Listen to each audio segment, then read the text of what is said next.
Hello and welcome to another edition of A. Vogel's Menopause Mondays, and today I'm going to talk about fatigue. Now, this is one of the more common symptoms in the menopause, and to be honest, the majority of women who go through the menopause will get this at some point or another. It's part and parcel of the whole process. However, some women might just get it now and again, but for other women it's going to be totally debilitating. It's going to be 24 hours, 7 days a week. And when fatigue strikes at this level, it's going to affect your work, it's going to affect your family relationships, it's going to affect your intimate relationships, and it can have a huge impact on your get up and go, and you can lose that sort of joie de vivre, if you like. And it's very important that this is dealt with, because if it isn't, it can continue on, and it can lead to some serious health issues once you actually get through the menopause, and I'll talk about those later. So why do we end up getting fatigue? Well, it's really very simple. The hormonal changes that are going on inside your body are basically draining you of energy. Your body has got to try and adapt and rebalance on a daily basis without the hormones that it's been used to for a long time. And eventually your energy levels can just fall to such a level that you end up getting fatigue. Your nutritional needs go up at this point as well, and if you're not actually getting enough nutrition, your body's going to be very low, and that can cause fatigue as well. We've also got this issue of multitasking, and you know, why as women are we so proud of multitasking? You know, it's like, I can do 6 things a day all at once. The problem in the menopause, because your energy is being used elsewhere, you very often don't have enough to cover all this multitasking as well. But what do we do? Do we say, I will take care of myself, I will look after myself? No, we plod on, we push ourselves forward, and very often we just end up running on empty. And it's no surprise then that we don't have the energy to do all the things that we would like to. There can be a number of causes as well that can contribute to fatigue. We've got dehydration. This is a really common one. Again, if you're getting hot flushes and night sweats, you're going to end up dehydrated, and it's a well-known fact that dehydration will just make you really tired. It could be your liver, and I spoke a short while ago on how important the liver is in the menopause, and if the liver is already stressed, you are not going to get the energy release that you actually need to, you know, control everything on a day-to-day basis. We've got the diet, as I said before. You need loads and loads of different foods, really good variety, and possibly a good multivit as well, just to keep everything topped up. We've also got poor sleep, and this can be due to a number of factors. If you're getting night sweats, that's going to keep you awake, or you're going to keep waking up.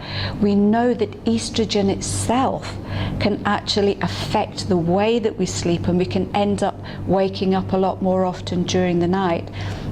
And we also get anxiety, so we can lie awake at night worrying about things. We can end up waking up at 4 o'clock in the morning worrying about things as well.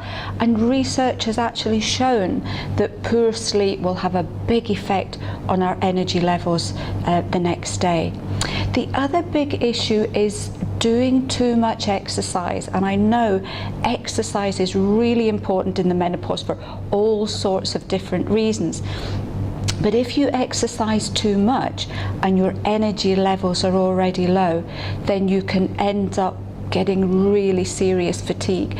This is the point in the menopause where sometimes less is actually better for you than more. And it's worth knowing that the menopause is a phase, and for the majority of women, once you're through it, your energy levels will creep up again, and you can get your fitness back really quickly. But sometimes just, you know, cut out these long sessions at the gym. Just keep active during the day as much as you can, and that will tide you over until such times as your energy levels start to rise. Now, what can you do to help yourself in this situation? If you're getting constant fatigue, it could be due to other things, and we know that low iron, especially if you're getting heavy periods or you've had heavy or prolonged periods on the run up to the menopause, can cause problems with your iron levels. It could be low thyroid function, it could be low vitamin D, and low vitamin B12 seems to be creeping in the menopause as well. So it could be a number of factors. So long-term fatigue, first thing to do is get everything checked out by your doctor, just to make sure that there's no other underlying reason. Get your diet sorted, have a good look. Could you add in more fresh fruit and veg? Remember that extra supplement as well. These are all things that are just going to help the body store and utilize energy an awful lot better. Remember the water, lots of it every single day, and this is vital for so many different issues in the menopause, so please don't forget that. The other really important thing is rest and relaxation. And this one is vital. And I know that there are many of you out there who are going, I don't have time to rest, I am too busy.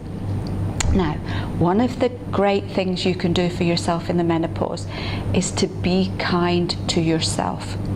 And there's actually a study done in Australia which has shown that those women who are kind to themselves in the menopause get less symptoms.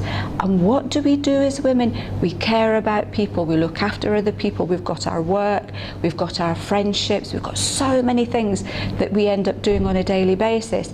And where do we put ourselves on the list of priorities? We're always at the bottom. And do we ever get to the bottom of the list? We don't. So our own needs are very often forgotten, and we trundle on, we push ourselves, we make sure that everyone else is okay. But the problem here is that if you keep doing this and you don't look after yourself, at some point you can crash, and then you're going to be absolutely no good to anybody. So in the menopause, putting yourself at the top of the list is the best thing you can do, both for yourself and everyone else around you as well. And that's going to be your homework this week. I want everybody to be kind to themselves and to put themselves at the top of their priority list. So let me know if you actually manage to do this. It will be really interesting. If you're looking at herbs, then there are wonderful herbs such as maca and ginseng, which can help to boost your energy levels, and they can help to sort of support your nervous system. So if you find that you're getting fatigue along with a lot of stress, then either of these two herbs can be really quite nice for you at this particular point as well. Now, what can happen is if you get to the point where you don't sort the fatigue out and it goes on and on, there can come a point with fatigue where you basically fall into a big hole. And this is often called adrenal fatigue. And once you're in this hole, it's practically impossible to get out unless you get some kind of professional help.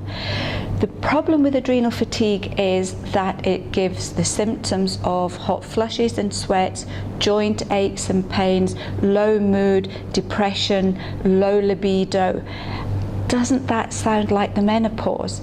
So if you have been suffering for fatigue for a long time, it could have transferred itself into adrenal fatigue. And adrenal fatigue is also common in older women. We get a number of women who say, I've been through the menopause, my period stopped 10 years ago, but I'm still getting hot flushes, I'm still getting the joint aches. Am I still in the menopause? And it's more than likely that maybe they were extra stressed in the menopause, or they've had a long period of stress or very sudden deep stress that's actually catapulted them into this state. So if you have had fatigue for a long time and you are still getting menopause-like symptoms, then it's really important to try and resolve the adrenal fatigue. This is not something that doctors tend to be aware of. It's not an illness. There are no tests for it. Nothing will show up apart from how actually you feel within yourself. However, complementary therapists such as a medical herbalist, nutritional therapist, acupuncturist, or a naturopathic doctor they will be well aware of adrenal stress and how it can impact on your health. So it may be worth going down that particular route just to see if they can help you. So I hope this has given you a little bit of insight into what are the most common symptoms of the menopause, and let me know how you get on with this. And I will look forward to speaking to you next week for another edition of A. Vogel's Menopause Mondays.